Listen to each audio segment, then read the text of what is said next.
Hello and welcome to the Home Care Millionaire Podcast, the show where compassion meets prosperity.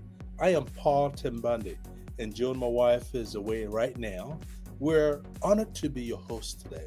Together, Joan and I have built a home care agency from a $12,000, a little over $12,000 credit card loan that we took years ago. We've built it into an 8-figure business serving thousands of families over the years. And now we're here to share some of the lessons that we've learned, strategies, mindset shifts that helped us get there so that you, our audience, can be able to learn and benefit from what we've been through. We launched this podcast because the home care industry is often misunderstood. Too many people don't see the sacrifices that owners and caregivers make every single day, or the wonderful impact that agencies have on seniors and their communities. And truthfully, we looked around and realized that there really wasn't much of a podcast shining light on what we do. So then I felt called to start this. This podcast is designed for the purpose-driven provider. For those of you who feel called to care, but also want to build a thriving, sustainable business along the way. Each week we'll share real stories and provide strategies and powerful mindset shifts that will help you move from just surviving, really, because a lot of agency owners do that. They're just surviving. We want to get you to where you're thriving, okay, where you feel like you're making a difference and the business also is working for you. Our tagline says it best: compassion is your calling, wealth is your reward. And here on the Home Care Millionaire Podcast, we're going to show you how you can embrace both of these, okay, both compassion and also the wealth building part of it. So get ready for inspiration, practical insights, and the encouragement you need to build wealth, impact lives, create a legacy through your agency. I'd encourage you to hit subscribe and join us on this journey to transform your business, your mindset, and your future. So welcome to the Home Care Millionaire Podcast. I am so honored today to welcome a good friend, a fellow home care agency owner, Mark, to the podcast today. For over 22 years now, Mark and his organization have been serving seniors in his community with unwavering compassion and excellence. What I admire most about Mark is the fact that he leads with heart, integrity, and very, very down-to-earth person, and he has a genuine desire to make a difference in the communities that he serves. We're excited to hear his story as he speaks with us today. So without further ado, let's welcome Mark to the Home Care Millionaire Podcast. Hey, Mark, welcome, buddy. How are you doing today? Wow. Doing great. Thank you so much, Paul. Really appreciate the opportunity to be on your show. Well, thank you, Mark. So, Mark, would you mind just telling our audience here a little bit about yourself and your home care journey, if you don't mind? Sure, I'd love to. I joined Visiting Angels in 2004. Prior to that, my experience had been in fields that weren't at all related to what we do here in home care. I was in the Navy. Oh, wow. Thank you for your service. I worked in retail management. And then the latest corporate American job I had was in software development prior to joining Visiting Angels. But I'd always had a desire to have my own business and one in which I could help people. And as I said, in 2004, very fortunate to join the Visiting Angels family. And boy, I had some personal experience prior to that with family members that needed some assistance and could see some of the challenges that we're facing. Correct. So that was part of my desire also to look into this field. Oh, wow, good deal. Well, what a story. I tell you, we talked to some other owners who they were taking care of a neighbor, and then they found out that, in fact, they were looking to care actually for a neighbor, and then they couldn't find care around, and then somehow they heard about that franchise, and then they were able to get involved. So, wow, that's a good one. It makes it more personal, don't it? It really does. Good deal. Awesome. Mark, would you mind, can you walk us through the early days of your business?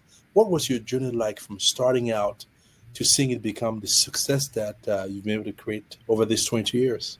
Sure, you bet. So I had very, very humble beginnings.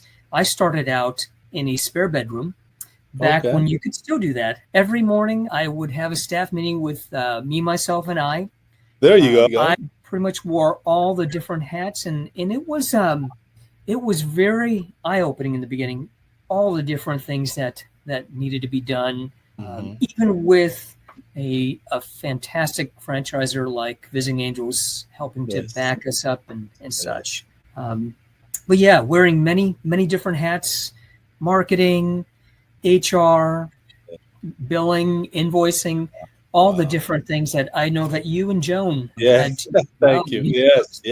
Yeah. In there. Yeah. Wow. And then you started your first client. I mean, and then you went on to the big things that you're doing here now. I mean, this is so you. What got you through, Mark? Because I mean, most people would have quit. I mean, if you got to start from, because we started. I got to tell you, I'm right next to you, my friend. We started from the basement of our townhouse. Again, when you could do that, right? I mean, so yeah, it was interesting. I remember I used to carry 2 phones, clients, caregivers. I mean, and then I'd be upstairs having breakfast, something, or trying to help the kids out. And then I got a call I got to run downstairs now. I mean, that's where the office was at, right? What kept you going, Mark? I mean, you start from there. I mean, any ordinary person would have quit. I mean, but what kept you going? What really inspired you to get going, to keep on going? Oh boy, you know what? I think it initially was my desire to want to help people. And after seeing firsthand how difficult it is to find somebody to come into your home and provide the needed services, right? Our clients, our care recipients are in a vulnerable position.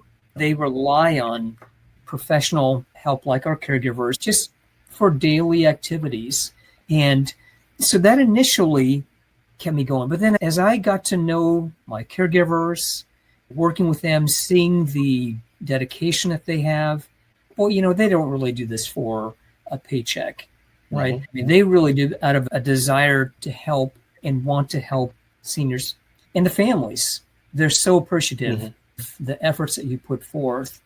And that, just seeing the impact that our caregivers and these services have on their lives gave me the continuing motivation to do what I do even today. That's one of the biggest motivations that I have. Wow. And what it is about you, you're very humble. I mean, you're very, very humble, down to earth, and I got to tell you, that quality speaks volumes, Mark. It really does, because when you show by example the kind of leader that you are, your team kind of follows suit, doesn't? I mean, don't they? I mean, that's the kind of leadership that you have. You have that servant heart. That's what I've noticed about you. Yeah, I think so. And you know what? Most of the successful people in this field have that. And that's one of the greatest things about working in this field is working alongside others of like mind and like heart. Yes. No, thank you. Also, we admire that a lot in you. Every business journey has its challenges. And what were some of the most significant obstacles you faced in the home care industry, and what did you do about it? I know your journey, it's been 22 years. For us, it's 23, so we're right next to each other here. So I imagine you've gone through some challenges along the way. What were there? And how could you mind sharing with us how you overcame those challenges to build what you've built thus far? Yes, absolutely. Be happy to. I think 2 of the biggest challenges that I faced initially were just business acumen, right? Because prior to this, I'd worked in retail and software. Didn't have a formal business degree or business background. So learning that by working with others, such as Visiting Angels Corporate, other owners such as yourself, you and Joan, and other amazing owners, and getting tips from them. And then also, I think the other challenge was healthcare experience in this particular field. Again, wasn't my background, but I always knew that I wanted to help people and to provide great customer service. So from that, I really learned from our caregivers, because a lot of them do it with heart, and they are in this field. If they're in long term, it's because they really want to make a difference and help others. So really just leaning into them helped me to get up to speed on this field. Yes. No, you're so right. I mean, I think our franchisor does a heck of a job. They really do. I mean, they really help us out quite a bit. They've been a lot of support for us. They can learn from folks like yourself. Boy, buddy, I got to tell you, there's both ways here. We're learning from each other here, Mark. And I think mentorship is such an important part of it, and I think if you go in for us, the way it's worked for us, and I'm sure it is for you too, is that you go in with the mindset you want to learn. You want to be a sponge, as it were, right? Yes. You want to soak in everything. You're a sponge. And yeah, and then you quickly find out that what you think you don't know, you can kind of grasp by hanging around folks like yourself, other very successful people who've been out there, who've been doing this and who do it for the right reasons. Because as I tell folks all the time, you have to care to be in what we do. You have to care, because the money will be exciting, but I tell you what, beyond a certain point, I mean, like having been in 22 years like you have, Mark, I mean, it's not the money anymore. I don't think it's money for you anymore. It's more the heart, I believe. It's more you care. You want to make a difference. Yeah, you see the difference that you make in people's lives. And that really is what keeps me going. Yeah, no, you're right. You're right. In fact, we I often tell the team that, tell them this is beyond John and I. This is not about us anymore. It's about the team we have. Because without the team, there's really no us. We can't do the jobs. I mean, we used to be able to, like you said, we used to wear all the hats. Can't do it now. You just can't. It's not possible. So thank you. Mark, beyond providing great care, what do you believe is the single most important factor that has contributed to the growth your agency has had over the years? I mean, we're talking about the difference you've made beyond the great care. What has it been for you? Is it a mindset change? Because to me, I believe that to succeed at anything really has to involve mindset and caring too. And I think what we do in home care, boy, it really, with the challenges we go through, the ups and downs sometimes we go through, I think those things really matter a lot. So for you, what has it been? What has been the single most important factor that has contributed to the growth of your agency and and the financial success that you've had over the years? Yeah, gosh. Well, I think it really comes down to two main principles, and they may seem at odds, but they really aren't. And the first one is always focusing on your people, focusing on your caregivers, making sure that you provide a good environment, a good culture, so that you can attract good people, hire good people, retain them, and then reinvest in them. And throughout the whole 22 years that we've been in business, that's kind of been our North Star. Everybody in my office, we all put our caregivers as a priority. And they in turn then do take care of our clients, which then builds word of mouth. I think the other principle that we've over the years found to be successful is to be flexible and to be willing to adapt and to change. For instance, I know you and Joan both remember when the pandemic first. Oh, yeah. Oh, tell me about it. Right. Scary times, my friend. Right. Scary times. And if there's any event that would test your adaptability and your flexibility as a company and your culture, it was certainly that we had to change our mindset, as you mentioned. We had to change our policies. Again, we always put our caregivers at the forefront, our clients as well, and their safety. We knew we couldn't just continue the old way of doing things. We had to be open to new things. And those are two things that we found to be part of our success. Awesome. I got to tell you, Mark, I'm going to dive in a little bit on this pandemic thing. The pandemic turned our business around in a good way and in a bad way. In a bad way first. It really changed it for us. I'll have you share with us your thoughts about that. It made us vulnerable. We were almost lost it. We almost closed our doors. We're not asking us to come to their homes anymore. Yeah. How are we going to pay them? How are we going to pay the rent? How are we going to pay our people? How are we going to pay workers' comp? How are we going to pay to keep the lights on? Yeah. And there were so many changes so rapidly. Yes. And not much guidance given initially. So I tell you, it was terrible when we had to start laying people off, office staff, and then, you figure the ripple effect because you don't have work. Your caregivers can't go to work, right? Because clients don't want them. I mean, and rightfully so, right? I mean, you don't know what someone's bringing to your home, right? I mean, everyone was scared. It was scary times. So, yeah, it was challenging. And we still had to fulfill our obligations to our franchisor, which is fine. I mean, we signed up for it. But I'm just saying it was times for us. And, but, we learned a lot from that time. We learned a lot. Joan and I, when we came out of that, by the grace of God, we learned some lessons. I mean, we couldn't control much, we'll control ourselves, and we had to just change the orientation of our business to just come out of there. And again, by God's grace, we're able to do that. I mean, what were some lessons you picked out, Mark, from the pandemic? Not to say that's going to happen again. We don't want it to come back, right? I mean, they don't call it pandemic for nothing, right, Mark? Well, gosh, we learned a lot. And again, I think leaning into our caregivers for help, listening to them, listening to their concerns, partnering with them to problem solve and maybe come up with solutions when there wasn't initially a lot of guidance given really helped us. So we'd have caregivers that would, work over their scheduled hours just to make sure that their care recipients were taken care of. Wow. Some of our care recipients became sick. They would volunteer to go and work with just so that we could still meet their needs and make sure that they had somebody there to be with them.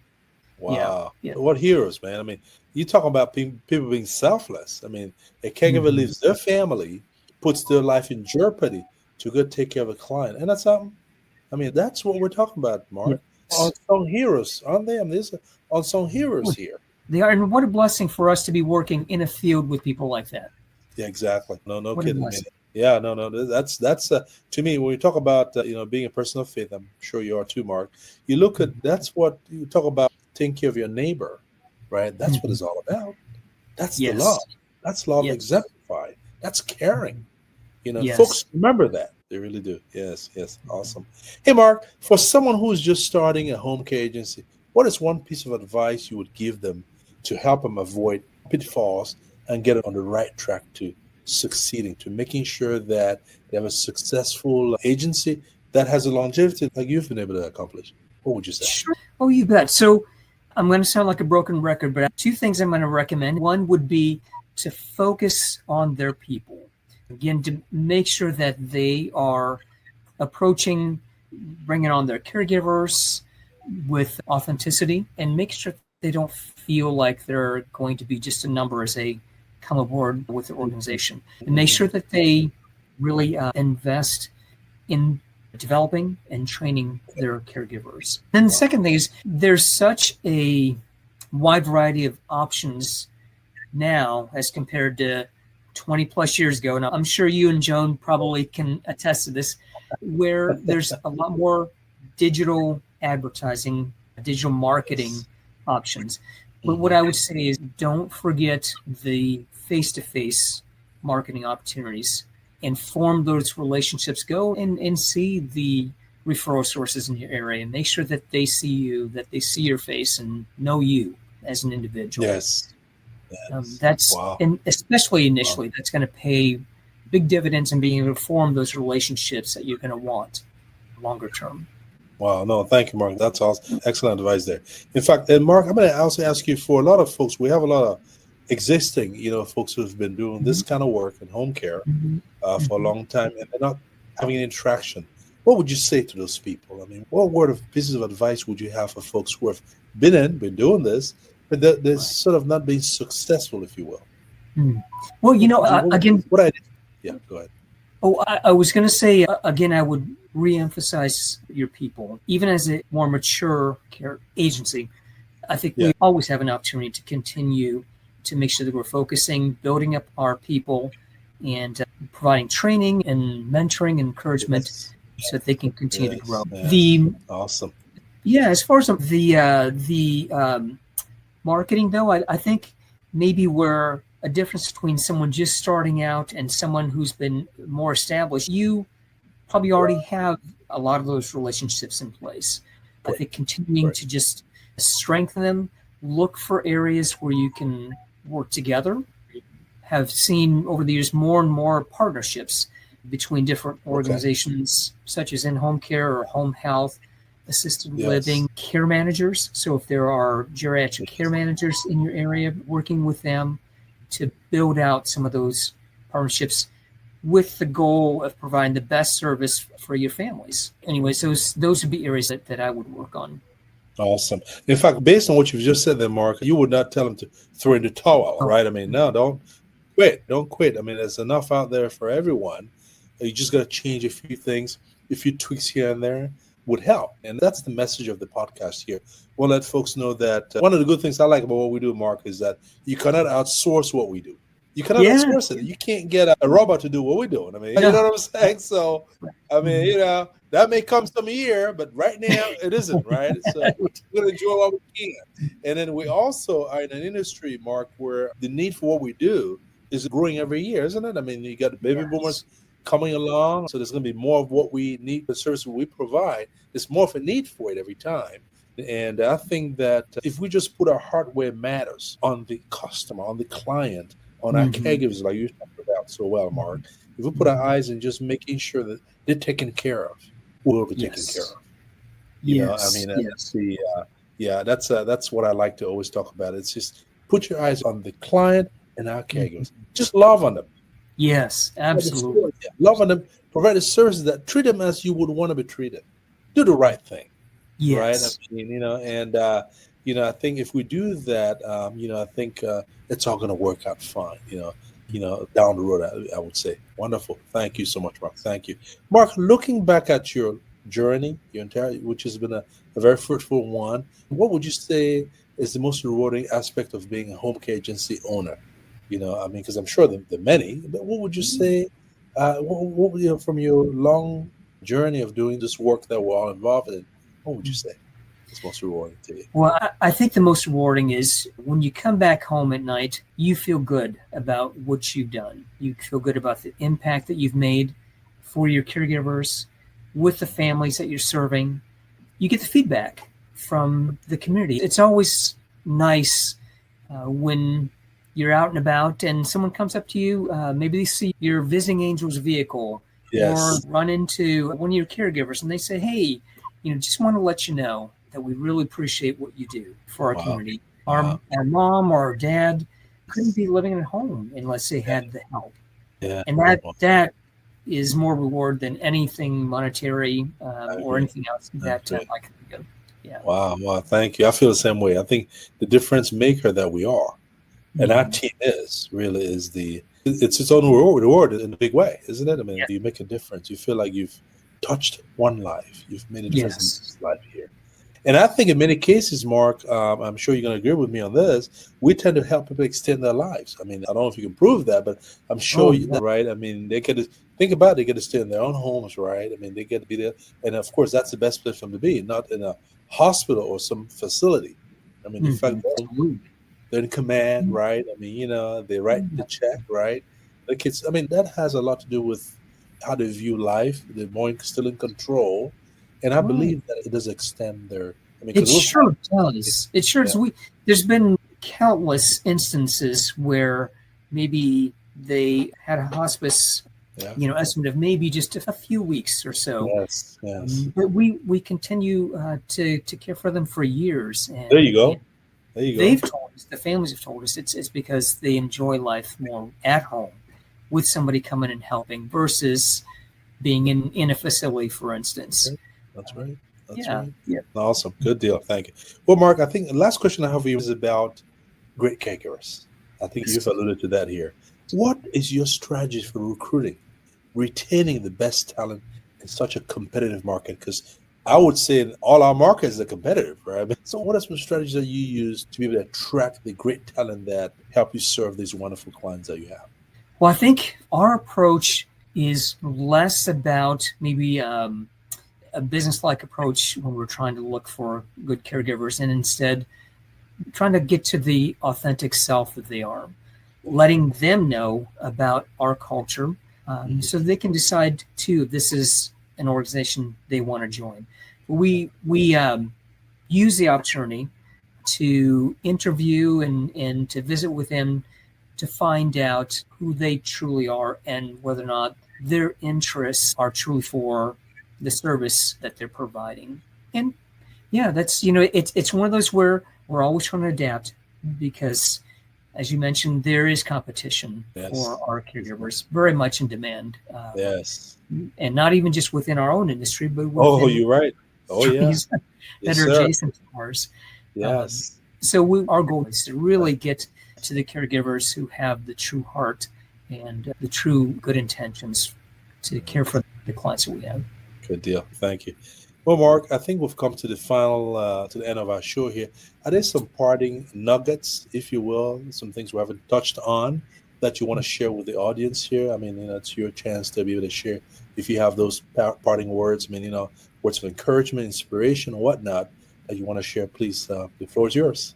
Oh, sure, you bet. Well, I always share with our caregivers that being in this field is such a blessing and such an honor for us.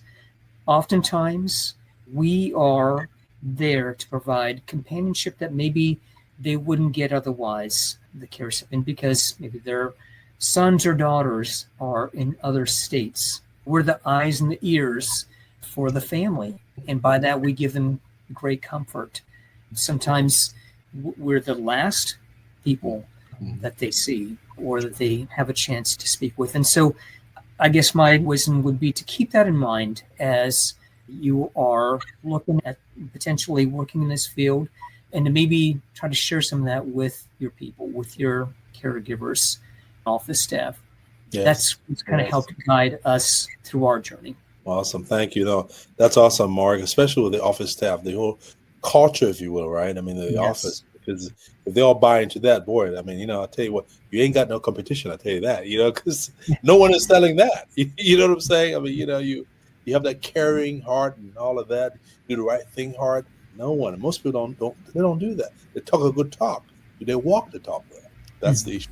Thank you so much. Thank you. Thank you, Paul. We appreciate that. Thank you, audience, for joining us today on the Home Care Millionaire Podcast. We hope you found inspiration, courage, and practical tools that you can apply right away in your own journey. Our mission is to shine a light on the incredible impact that home care owners and caregivers make every day, and to give you the mindset, strategies, and wisdom to build both purpose and prosperity. Because here's what we believe: compassion is your calling, and wealth is your reward. Folks, if this episode spoke to you, would love subscribe so you never miss another episode. If you like the resources we have or have questions for Joan or myself, head over to our website. It's www.askjoanandpaul.com. It's all one word, askjoanandpaul.com. We'll be honored to connect with you there and see how we can be able to answer your questions. Folks, until next time, remember, you have what it takes to build wealth, create freedom, and leave a legacy through your agency. We're here cheering you on every step of the way. Bye for now.